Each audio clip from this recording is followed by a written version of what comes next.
quase um mês da gente sem fazer live e a gente voltar com essa vitória espetacular, essa vitória, pô, que é até emocionante, porque acreditar que o Vasco ia jogar essa bola toda contra o São Paulo, no Morumbi, fora de casa, depois de tudo que essa equipe veio apresentando dentro do Campeonato Brasileiro, é algo impressionante na minha visão. Então, cara, para ser muito honesto, uma noite perfeita. Não só para quem tem namorado ou namorada, mas para todo mundo que torce para o Vasco. Eu acho que o Vasco presenteou esse amor bandido, vagabundo que a gente dá para ele. Pelo menos no Dia dos Namorados, ele conseguiu iludir a gente. É uma atuação espetacular contra o São Paulo no Morumbi. Uma atuação que a gente tem tantas coisas positivas para falar, tantas coisas de destaque para a gente poder pontuar aqui também com o que aconteceu no Morumbi, que é até difícil a gente começar por algum lugar.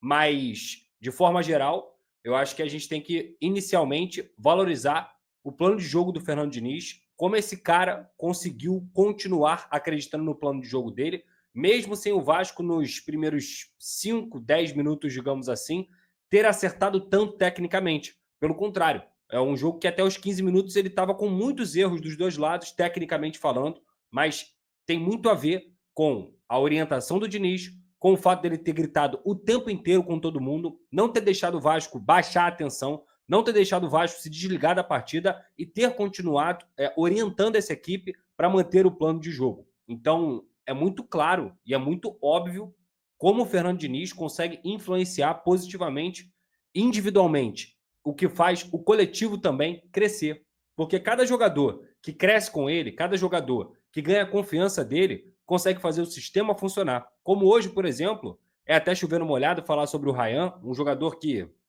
depois do Fernando Diniz, é outro atleta. É até engraçado falar isso, porque o Ryan, em mais de um ano, ele não conseguiu aprender o que em um mês ele aprendeu com o Fernando Diniz. Em mais de um ano como profissional, o Ryan não evoluiu como ele conseguiu evoluir nesse último mês sob o comando do Fernando Diniz. E hoje, pegando até os últimos 5 jogos, podemos colocar assim, o Ryan é o principal jogador do Vasco. Ele é o jogador que mais influencia positivamente no jogo do Vasco, com gols e assistências, com a marcação sem a bola, com a força física, como ele é o cara da velocidade, como ele é o cara do arranque, como ele é o cara que faz o Vasco sair de um setor de meio campo e muitas vezes de forma assim individual, sozinha, ele consegue carregar o Vasco a ponto de conseguir abrir o placar como ele fez hoje no belo gol que ele fez, o primeiro gol do Vasco lá no Morumbi.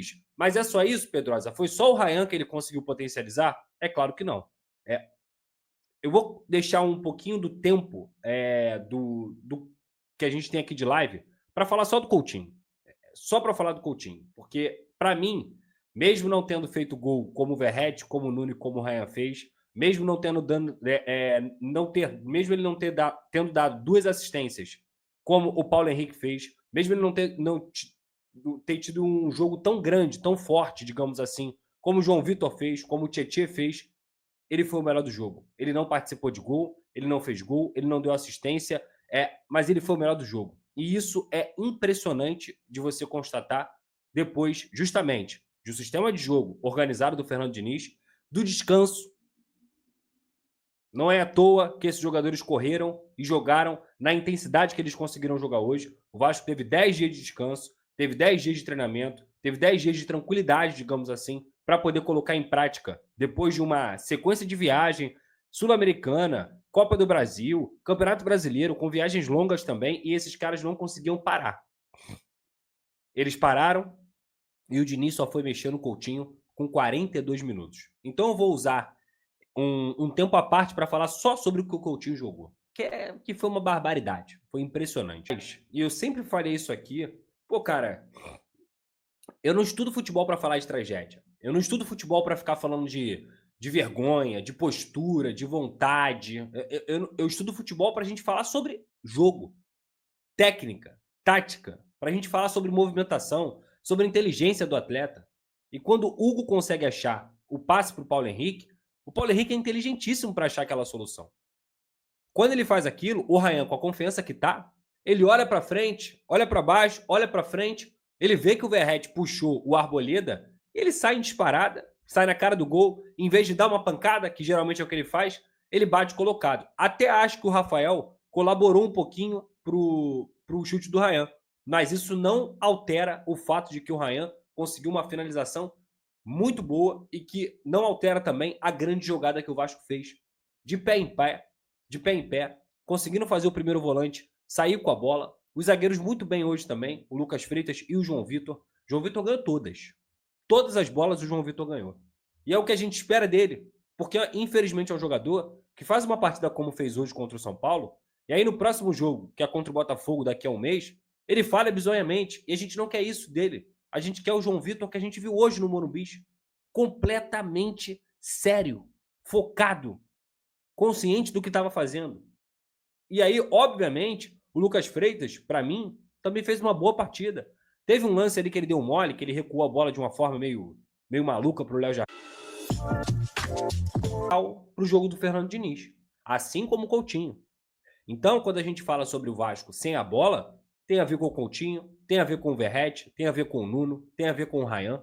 O time hoje, cara, a pressão pós-perda do Vasco estava agressiva, estava intensa, um jogo pegado, que o juiz toda hora dava falta, no sentido de faltas mais fortes, e ele não estava dando cartão, estava deixando algumas faltas mais fortes até rolarem. E eu acho que isso até beneficiou o Vasco, porque o jogo ficou mais corrido. O Vasco foi melhor qualificado com a bola no pé. São Paulo teve muita dificuldade para construir. Tem que lembrar também que o São Paulo está cheio de desfalque, está sem Calheri, está sem Lucas, está sem Oscar, está sem Ferreirinha, está sem Luiz Gustavo, mas isso não apaga a grande atuação que o Vasco teve hoje. Coletivamente, com a bola e a partir do momento que fez o gol com o Ryan, individualmente, vários jogadores também cresceram. Vários, tá? Mais uma vez o Verratti não consegue fazer um jogo perfeito com a bola no pé, porque ele não é perfeito com a bola no pé. Mas mais uma vez o Verratti faz o que ele sabe fazer. Gol. Gol.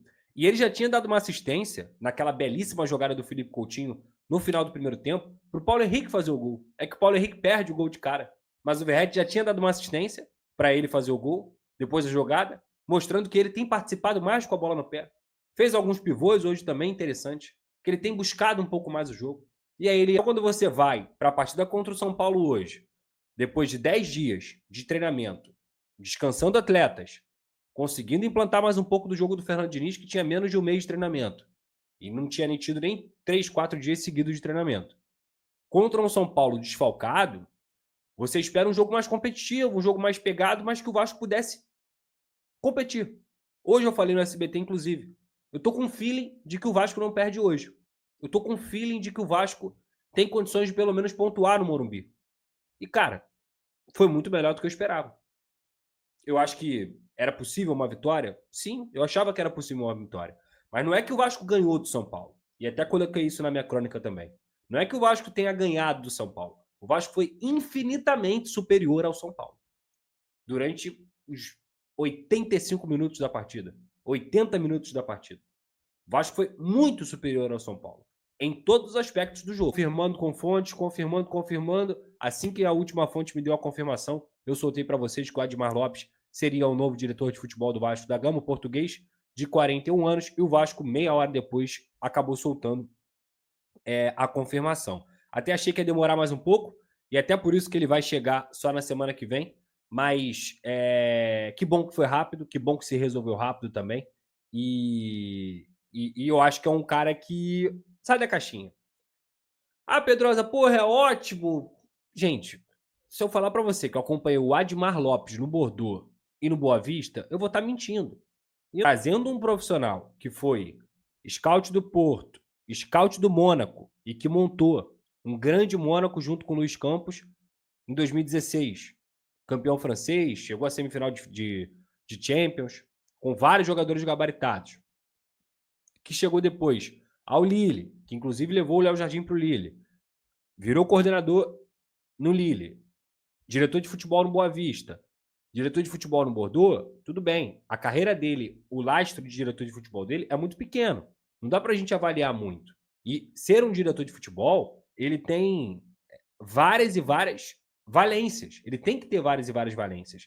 Ele tem que ser um bom gestor, ele tem que ser um cara bom de grupo, ele tem que ser um cara que sabe de contrato, que tem muitos contatos também, enfim, sabe negociar, mas o scout, quando o cara é scout, ele não fica só mapeando o jogador no computador, ele liga.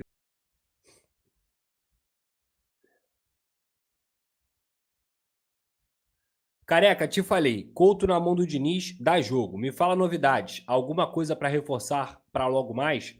Cara, o que eu posso dizer pra vocês, eu não tenho um nome, tá? Eu não tenho um nome.